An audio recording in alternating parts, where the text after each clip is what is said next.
And joining us now for some more insight is political expert Vincent Casillas. Thank you so much for being here. It's good to be here. So Elizabeth Warren clearly took center stage last night. She got kind of hit from every angle. My question is that a good thing for her at this point, or was it a bad thing for her at this point? Well, it was clearly a good thing. I mean, everybody pretty much understood that Elizabeth Warren was the person to talk to beat, to challenge, and that's exactly what happened. That's exactly what we saw last night. Now, it's also a bad thing because she was challenged quite a bit.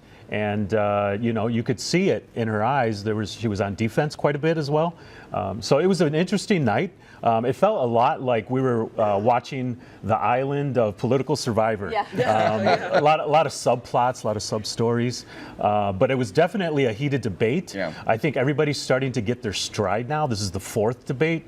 So I think we're really starting to see a lot of substance. I think there's the narrative that Joe Biden is the center and everyone else is progressive left. But I think Pete Buttigieg made great points yesterday saying to Elizabeth Warren and to Senator Sanders, look, your ideas aren't the only ideas. He represents obviously a Midwest important vote. I think he had a great night last night. No, he had an absolutely phenomenal night, and he needed it. Everybody knows that on paper, this guy is just amazing with his resume and his experience.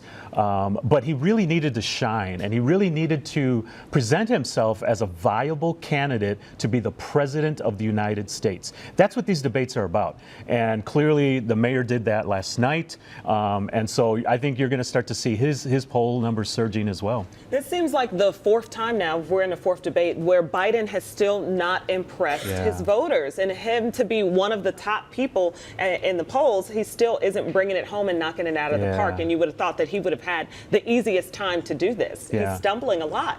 He is. And, you know, his response to the, you know, because clearly we knew the Sun's news story was going to be, the question asked immediately. And his response was just really, I think he had a missed opportunity. It wasn't sharp. Yeah, and part of it is that he's missing the whole point. The point is that it was the perception. We know his son didn't do anything illegal, but it was the perception. And he should have addressed that so that we could move beyond that. But because he didn't address that, I think you're going to continue to see a little bit of a drip.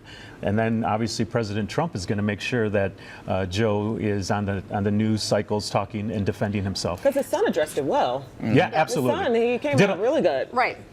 Go ahead. I was going to switch gears to Bernie Sanders because this is the first time we've seen Sanders since he had his heart surgery. He was definitely a quieter version of himself. What do you think that's going to do to his race going forward? Well, I think everybody wanted just to first and foremost see, is he okay? Right. And I think he was. I mean, he presented himself, but a little bit more mild-mannered. I thought he was low energy. Yeah, I thought he was still fiery. I was actually impressed by him when we first looked. I felt like he was a little off. Well, you know, for a lot of people, he's got too much energy. Right. Yes, that's true. So I think he equalized himself by bringing it down a little bit. But, you know, I think people, look, Bernie fans are Bernie fans, and they're going to continue to stick with him.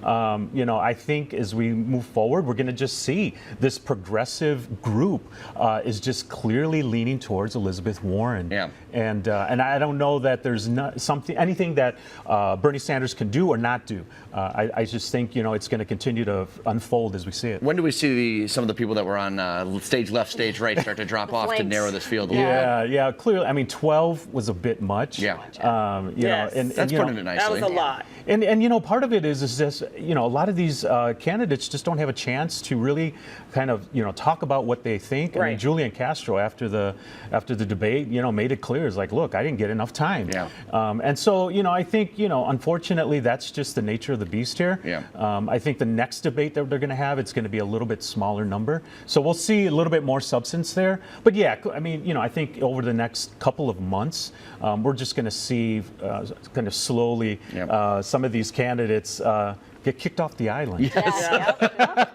Yeah, exactly. Thank you so much for being here, Vince. Yeah, really appreciate it. Still 2.5 months away from the caucus.